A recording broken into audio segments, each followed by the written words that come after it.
حج وہ ہے جس کے تقریباً تمام مناسک جو ہیں وہ ایک خاص مقام پر ادا ہوتے ہیں۔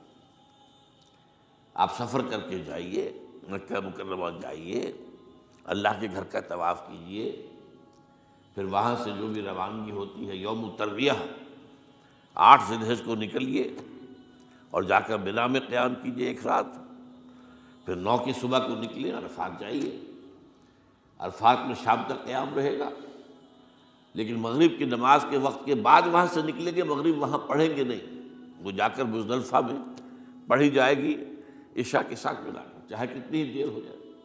بہرحال یہ ساری چیزیں ایک خاص مقام کے ساتھ ہیں، منسلک ہیں، ہر جگہ پر یہ ادا نہیں ہو سکتا۔ اب اس میں دیکھیے حکمت نظر آ رہی ہے، چونکہ حج جو ہے ایک خاص جگہ پر ایک خاص مقام سے وابستہ ہے، اس کے ساتھ جو عید الاضحیٰ وابستہ کی گئی ہے، یہ گویا کہ حج ہی کے ایک رکن کو پھیلا دیا گیا ہے۔ قربانی جو مناسک حج میں بڑی اہمیت کی حامل ہے، اسے عام کر دیا گیا۔ تم مدینے مکے تو نہیں پہنچ سکے ہو، لیکن یہاں پر قربانی کے اندر تو شریک ہو جاؤ۔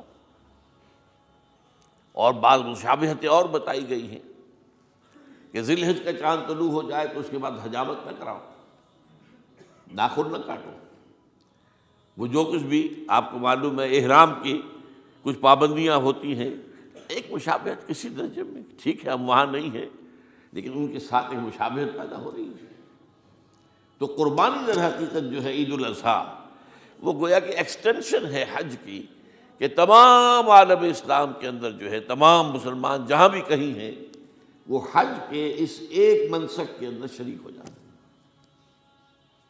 تو یہ میں نے چند باتیں تمہیداً عرض کی ہیں ان عبادات اربعہ کے بارے میں، ان کی جو ریلیٹیو حیثیت ہے ہمارے دین میں۔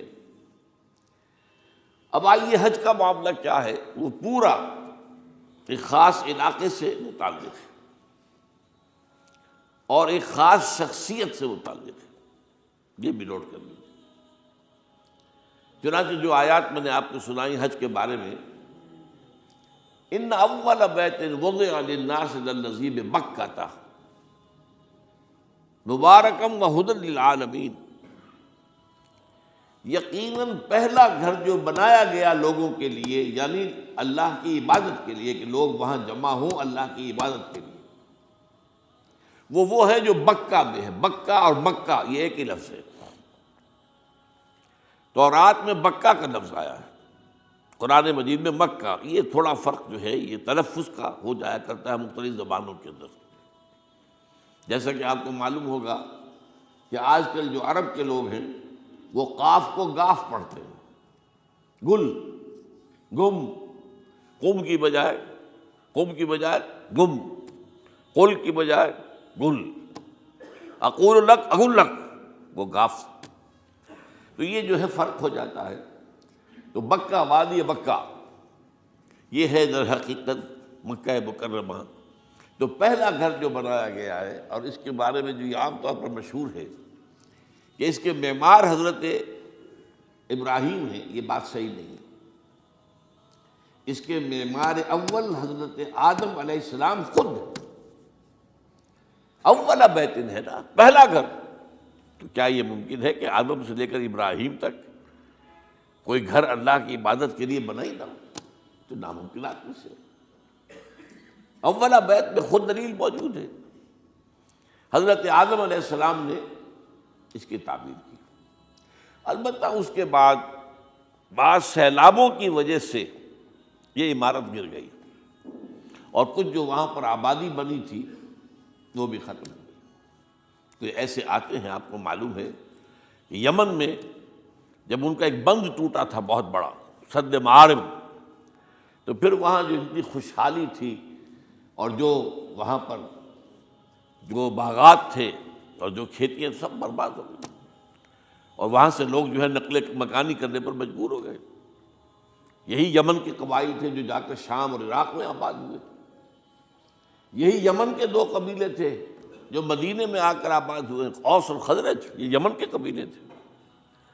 تو اس بند کے ٹوٹنے کے بعد اگر خدا نہ خواستہ اگر ہمارا تربیلا ڈیم ٹوٹ جائے کیا ہوگا؟ پچھلے دنوں خبریں آئی ہیں اخبارات میں کہ ہندوستان میں غور ہو رہا ہے اس پر کہ تربیلا ڈیم کو اڑا دو۔ وہ سوچ رہے ہیں پاکستان کو ختم کرنے کی سبیل کیا ہو سکتی ہے، تو بڑی سمپل ہے اور بڑا آسان کام ہے، بمبارڈمنٹ کر دینا جو ہے۔ ٹھیک ہے ان کا جہاز آئیں، کچھ کو ہم گرا بھی لیں گے، لیکن کچھ تو آ کر جو ہے وہاں پر وہ اپنے بم جو ہے وہ ہدف کے اوپر گرا جائیں گے، کیا ہوگا؟ یوں سمجھیے کہ جو سونامی کا آیا تھا سیلاب، وہ سونامی کا سیلاب آئے گا پاکستان کے اوپر، اور ہر چیز تباہ و برباد ہو جائے گی۔ کم سے کم یوں سمجھیے کہ تقریباً 100 میل کی چوڑائی میں، اور یہ سب جو ہے ریگستان بن جائے گا، ہر چیز ختم ہو جائے گی، خدا نہ خواستہ، خدا نہ خواستہ۔ دوبارہ سد معارف کے بعد یہ صورتحال واقع ہوئی تھی، تو اس کے بعد سے یہ جو ہے یہ اللہ کا گھر یہ جو ہے گرا ہوا تھا۔ اس کی کوئی اب صرف یہ کہ قواعد رہ گئے تھے، قواعد کہتے ہیں جو بنیادیں ہوتی ہیں، وہ پھر اللہ تعالیٰ نے حضرت ابراہیم کو بتائیں کہ یہ ہیں وہ بنیادیں جن پر کہ وہ گھر ہوتا تھا۔ وَإِذْ يَرْفَعُ إِبْرَاهِيمُ الْقَوَاعِدَ مِنَ الْبَيْتِ وَإِسْمَاعِيلُ، ان بنیادوں پر حضرت ابراہیم اور اسماعیل نے مل کر دو معماران حرم نے یہ عمارت جو ہے دوبارہ تعمیر کی ہے۔ تو گویا کہ حضرت ابراہیم علیہ السلام معمار دوم ہے، معمار اول اس کا جو ہے وہ خود حضرت آدم علیہ السلام۔ فیہ آیات بینات مقام ابراہیم، مقام ابراہیم ہے، جو بھی وہاں گئے ہیں انہوں نے دیکھا ہے کہ ایک پتھر تھا جس پر کھڑے ہو کر حضرت ابراہیم علیہ السلام تعمیر کر رہے تھے۔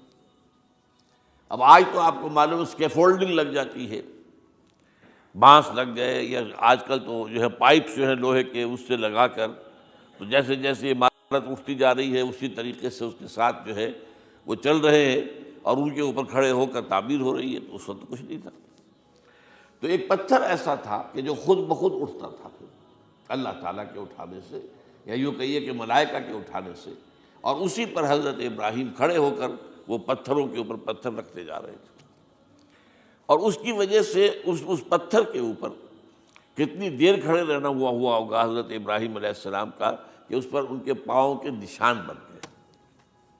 وہ ہے مقام ابراہیم، جو آپ نے دیکھا ہوگا کہ وہاں ایک بہت خوبصورت قسم کا ایک پنجرا سا بنا ہوا ہے، اور اس کے اندر وہ مقام ابراہیم ہے۔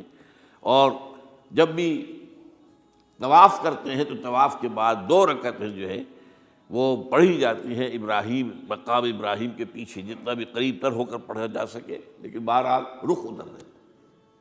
تو فیہ آیات بینات مقام ابراہیم ومن دخلہ کان آمنا۔ تو ایک تو یہ کہ وہ نشانیاں ہیں، وہ اللہ تعالیٰ جن لوگوں کی کہ دل کی آنکھ کھلی ہو، روحانی آنکھیں کھلی ہو، ان کو دکھاتا ہے، اور ایک وہ ہے کہ جو ہماری ان سامنے کی ظاہری آنکھوں کو بھی نظر آتی ہے۔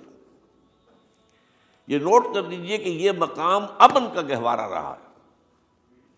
عرب میں لوٹ مار، قتل غارت، قتل کے بدلے میں قتل، پھر قتل کے جواب میں قتل چلتا تھا، لیکن اس وقت بدترین دور میں بھی عربوں کا معاملہ یہ تھا کہ کوئی شخص فرض کیجئے کہ وہ کئی مہینے سے اپنے باپ کے قاتل کو ڈھونڈ رہا ہے تاکہ قصاص لے سکے، بدلہ لے سکے، اسے قتل کر سکے، اسے کہیں نظر نہیں آ رہا، اچانک حرم میں نظر آ جاتا ہے، وہاں وہ نقصان نہیں پہنچائے گا اسے۔ یہ امن کا گھر ہے، اللہ تعالیٰ نے اسے امن کی جگہ بنایا ہے، بلد الامین کہا گیا ہے اس کو، امن والا شہر۔ تو یہ جو ہے یہ تو آج تک بھی اس کی جو برکت ہے وہ نظر آتی ہے۔